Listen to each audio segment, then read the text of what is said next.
rally, a Knesset minister, Miri Regev, described illegal immigrants as a, quote, cancer to the country. But these instances of racism have long plagued Israel. Back in 1996, thousands of Ethiopian Jews clashed with riot police over the news that blood they donated was secretly dumped out because of fear that it was contaminated with AIDS. But perhaps more disturbing than all of this is that the Ethiopian Jewish population has been struggling with a staggering 50% decline in their birth rate over the last decade. And this week, we've finally been able to confirm why.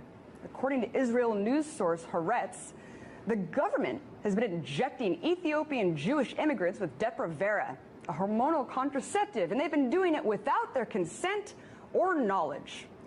One investigative journalist who interviewed 35 Ethiopian immigrants found that they were intimidated and threatened into taking the shots, which they were told were merely inoculations.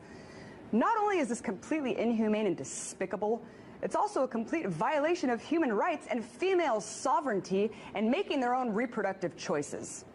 But even though they have now admitted to the practice, they have denied wrongdoing.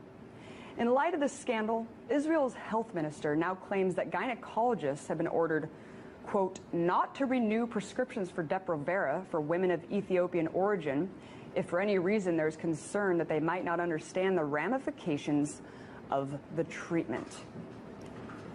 Great, but what about the compensation for the victims? What about the accountability for the perpetrators? Sorry, but the Israeli government's word just doesn't cut it when they already act with complete impunity. The part that really irks me, though, is the utter hypocrisy. Israel is the only country in the world that was paved for a specific group of people that experienced such horrific discrimination and genocide. And for that same group of people to now use Hitler's methods against another minority to maintain a Jewish majority is insane. I guess it's true when they say history repeats itself.